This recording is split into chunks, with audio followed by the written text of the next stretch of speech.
The sun burned over the dusty road as Manuel found himself alone with his 2 young children.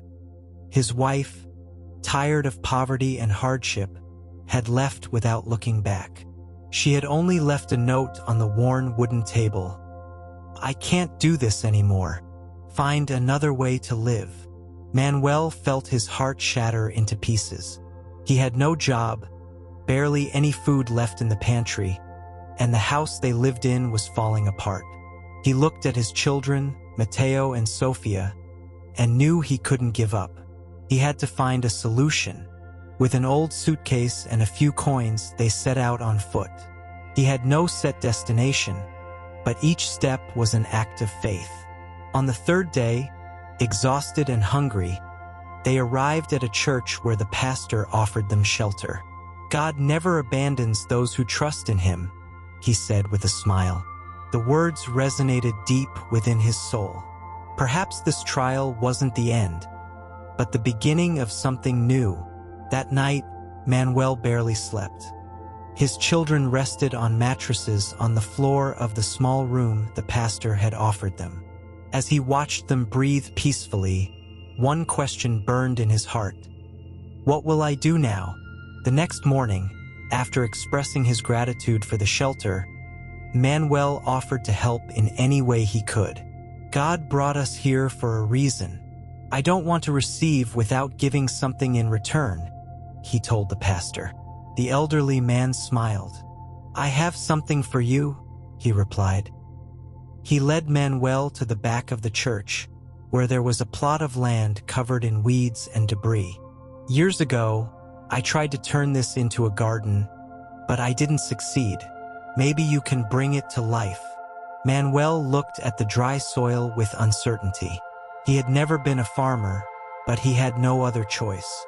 With a borrowed shovel and the help of his children, he began clearing the land. Every strike of the shovel was an act of faith. By nightfall, his hands were covered in blisters, but his heart felt lighter. For the first time in weeks, he sensed that God was showing him the way. The following days were filled with hard work and hope. Manuel and his children worked from dawn till dusk, pulling out weeds and turning the soil. At first, it seemed like an impossible task, but with each passing day, the land looked a little cleaner and more fertile.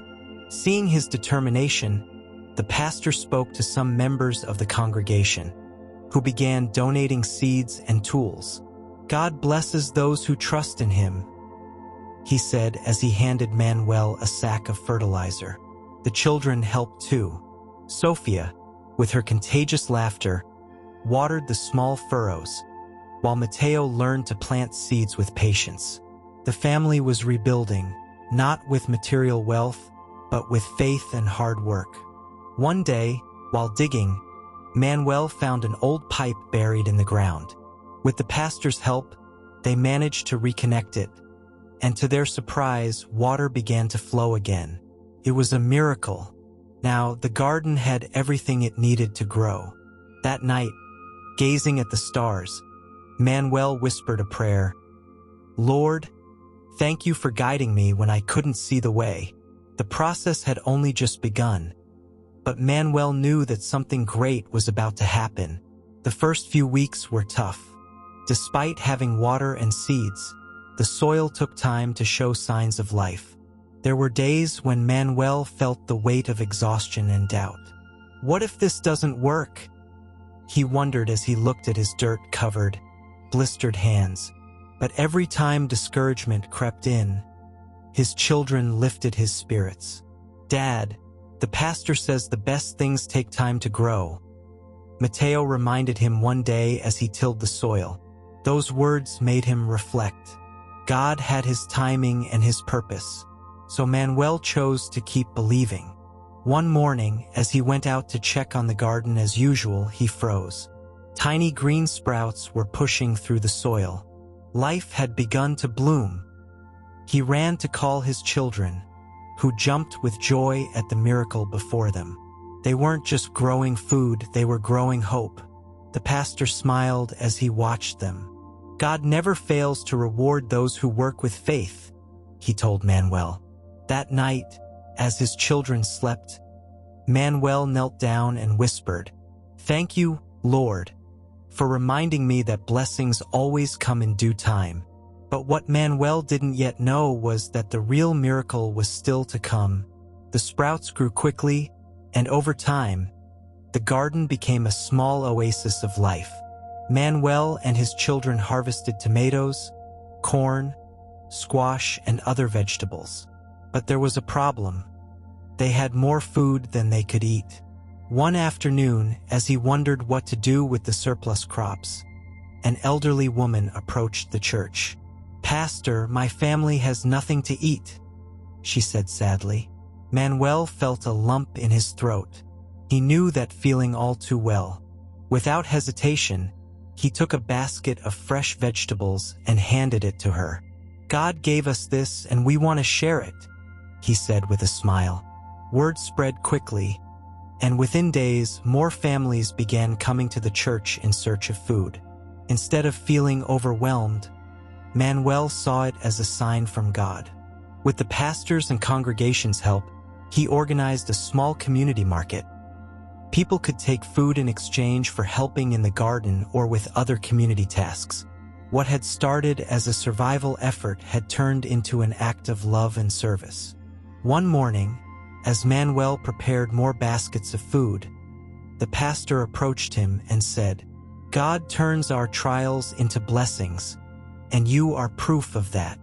Then, an unexpected visitor arrived. A well-dressed man entered the church, his presence contrasting with the humble surroundings. "Are you the one in charge of this garden?" he asked in a firm voice. Manuel, unsure who he was, answered humbly, "God is the one in charge. I just work the land." The man smiled slightly and introduced himself. He was Don Esteban, a businessman who owned several restaurants in the city. He had heard about the garden and how it was helping families in need. "I'm looking for suppliers of fresh, natural produce," he explained. "I want to make you an offer." Manuel listened carefully. Don Esteban was offering to buy part of the harvest to supply his restaurants. It was a unique opportunity, but Manuel had doubts. "This garden was created to help those in need," he said sincerely. "If I accept, I don't want it to affect the families who come here."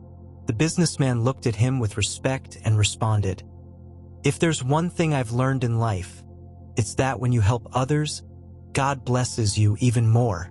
Then he made an even better offer. For every kilo of produce he purchased, he would donate another kilo to families in need. Manuel couldn't believe it. God was multiplying his efforts in a way he never imagined. That day, he sealed the agreement with a handshake, tears of gratitude in his eyes. The dream he had never imagined was coming to life. But one last miracle was still missing. Manuel smiled. Now he understood that his suffering had not been in vain. Yet destiny still had one more surprise in store for him. With the deal closed, Manuel's and his children's lives began to change. They now had not only food and shelter but also financial stability. Each week, Don Esteban sent a truck to pick up the vegetables from the garden. The money Manuel received not only provided for his family but also helped improve the church and continue feeding those in need. But what surprised him most was the change within himself. The man who had arrived broken-hearted and lost now was a leader in the community.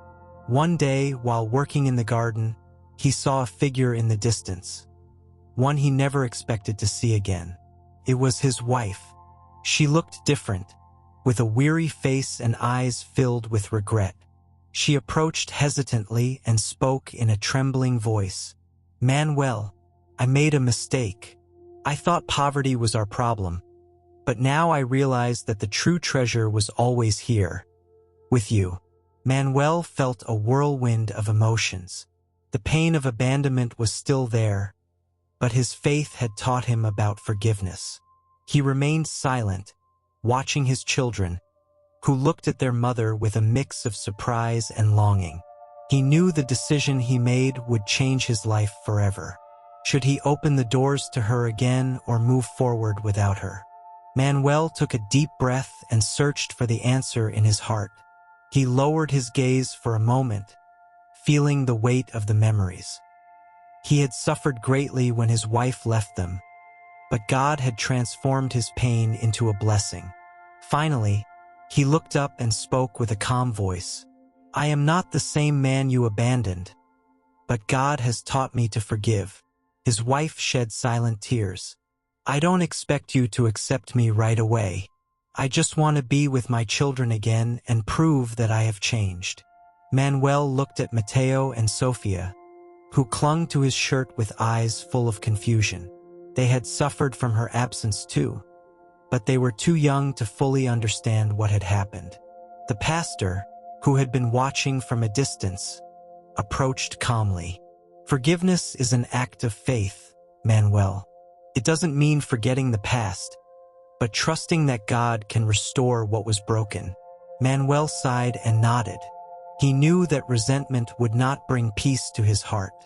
You can stay and prove through your actions that you truly want to be part of our lives again. But this time, everything will be different. God is the one guiding our family now. His wife nodded gratefully, understanding that she had a long road ahead. That night, as Manuel looked up at the stars from the garden, he felt a deep peace in his heart. He had learned that even the hardest trials could become testimonies of faith. But God's plan for his life was not yet complete. Days passed, and although at first, living together again was difficult, love and faith began to heal the wounds of the past. Manuel's wife showed her repentance through actions. She helped in the church, cared for the garden, and, most importantly, worked to regain the love of her children. Mateo and Sofia were distant at first. The abandonment had left a mark on them, but their innocent and pure hearts still longed for their mother's love. Slowly, with patience and affection, they began to accept her again. Manuel observed everything in silence. He knew that forgiveness was not just words but a process. He did not intend to erase the past, but he understood that God was giving him the chance to restore his family. One afternoon, the pastor gathered the entire community to share important news. God has worked miracles among us. What started as a small survival garden has become a symbol of faith and generosity. Manuel listened humbly. He never imagined that his suffering would lead him to bless so many people. Then the pastor turned directly to him. Manuel, God has placed you on this path for a reason. You have not only rebuilt your life but have also been a light to many. We want to thank you and ask something more of you. Manuel remained silent, unable to imagine what was coming. We want you to lead this project and continue guiding us with your example. His heart pounded. He, who had arrived with nothing, now had an even greater mission. He stood up humbly and replied, "If it is God's will, I will continue to serve with all my heart." But there was still one final step to close this chapter. Days passed and the garden continued to grow, not only in size but in significance. What had started as an act of survival had become a refuge for many. The entire community worked together, helping one another. Hunger was no longer a problem, and in its place, hope flourished. Manuel embraced his new role with humility. He was now a leader not because of wealth or power, but because of the example of his faith and hard work. His wife not only regained the trust of her children but also found purpose in serving others. She realized that true love was not about material wealth but about sacrifice and devotion. One afternoon, as the sun bathed the fields in golden light, Mateo ran to his father with a radiant smile, holding a small fruit in his hands. "Dad, look, our first apple tree has borne fruit." Manuel took the apple tenderly and looked around. Everything that once seemed lost, God had restored and multiplied. He closed his eyes, took a deep breath, and, with a heart full of gratitude, whispered, Lord, now I understand. You never abandoned me. As the breeze caressed his face, he knew with certainty that his story was not a tragedy, but a testimony of faith, forgiveness, and miracles. And with the certainty that God would continue guiding his path, Manuel smiled, knowing that the best was yet to come.